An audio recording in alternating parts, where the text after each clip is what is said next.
Hello friends, D take channel में आपका स्वागत है। और आज हम लोग देखेंगे ब्रिटानिया जॉइंट और वेस्टर्न यूनियन जॉइंट।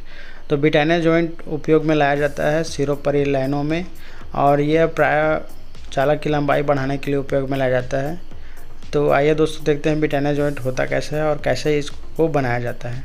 तो इस जॉइंट को बनाने के लिए दो कंडक्टरों को जिन कंडक्टरों को हमको आपस में जोड़ना होता है, उसके प्रारंभिक सिरों को हम लोग 5 से 10 सेंटीमीटर की लंबाई में एल आकार में मोड़ देते हैं। उसके बाद उसको एक साथ दोनों को परस्पर समांतर में रखकर 8 सेंटीमीटर की दूरी या जितनी हमको कंडक्टर की मजबूती चाहिए होती है, जितना मजबूती चाहिए रहता है उतनी लंबाई करते हुए हम क्या करते हैं, उसमें वाइंडिंग करते हैं तीसरे चालक की मदद से।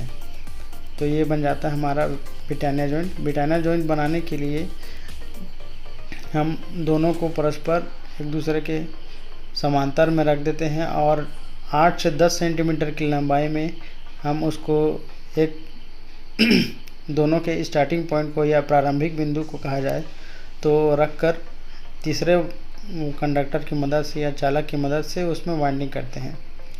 तो वाइंडिंग जब तक हम हो सकता है हाथ से करते हैं, हाथ से करने की कोशिश करते हैं, और जहाँ पॉसिबिलिटी नहीं होती है हाथ से करने की तो वहाँ पर हम औजारों का उपयोग करते हैं। जैसा कि आप वीडियो में देख रहे होंगे कि मैंने स्टार्टिंग में जो है हाथ से उसको बाइंड करने की कोशिश किया। उसके बाद जैसे ही वो नहीं हो रहा है तो मैं कॉम्बिनेशन प्लायर की मदद ले रहा हूँ और नोच प्लायर की मदद ले रहा हूँ। तो ये सब होती हैं प्रैक्टिकली लाइफ में। और एनिमेशन वीडियो और ये सब वीडियो में हम क्या थ्योरी में हमको पता नहीं चलता कि कौन सा औजार का उपयोग होता है, हम लोग खाली ऐसे ही पढ़ लेते हैं। तो मैं इस वीडियो में कोशिश किया हूँ कि प्रैक्टिकली हमको जो जो चीज़ें चाहिए होती है या प्रैक्टिकली जब करते हैं तो क्या क्या डिफ़िकल्टी आती है उसको बताने की कोशिश किया हूँ। और जैसे कि आपको देख रहे होंगे कि जोड़ बनाने के लिए कितना मेहनत करना पड़ता है, और जोड़ भी उतना अच्छे से नहीं बन पाया है क्योंकि जो है मैंने उसको खाली लर्निंग के लिए, टीचिंग के लिए बनाया है। एक्चुअल में जब जोड़ बनाया जाता है तो उसमें जो वो लपेटें होती हैं वो परस्पर नज़दीक में होती हैं और कोशिश किया जाता है कि उसमें स्पार्किंग ना हो। तो वो सब बातों का ध्यान रखेंगे। तो ये मैंने खाली लर्निंग पर्पस के लिए बनाया है दोस्तों। तो इसमें एक तार ही लपेटा नहीं जाता। एक्चुअल में हम लोग जब बाइंडिंग करते हैं, ब्रिटानिया जोड़ करते हैं तो 2-3 तारों को एक साथ लपेटा जाता है ताकि मजबूती बनी रहे और उसकी कंडक्टिविटी जो होती है, जो चालक की चालकता होती है वो बरकरार रहे। तो ये होके बन के तैयार हो गया आपका ब्रिटानिया जॉइंट। तो फ्रेंड्स चलिए देखते हैं वेस्टर्न यूनियन जॉइंट क्या होता है। वेस्टर्न यूनियन जॉइंट भी ब्रिटानिया जॉइंट की तरह सिरोपरी लाइन या फिर उसी को बोलते हैं ओवरहेड लाइन में उपयोग किया जाता है।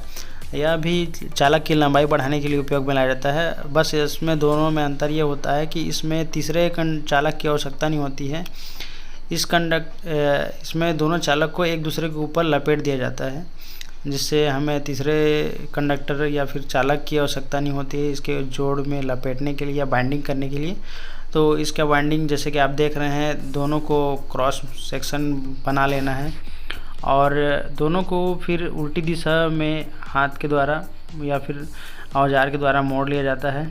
जहाँ तक हो सके हाथ से मोड़ने की कोशिश करते हैं। उसके बाद जहाँ नहीं हो पाता है वहाँ से हम कॉम्बिनेशन प्लायर की मदद ले सकते हैं, नोच प्लायर। जैसे कि आप वीडियो में देख रहे होंगे, मैं एक हाथ से नोच प्लायर पकड़ा हूँ, एक हाथ से कॉम्बिनेशन प्लायर पकड़ा हूँ और इस तरीके से जॉइंट किया जाता है। जो प्रैक्टिकली चीज़ होती है दोस्तों उसको मैंने बताने की कोशिश किया है।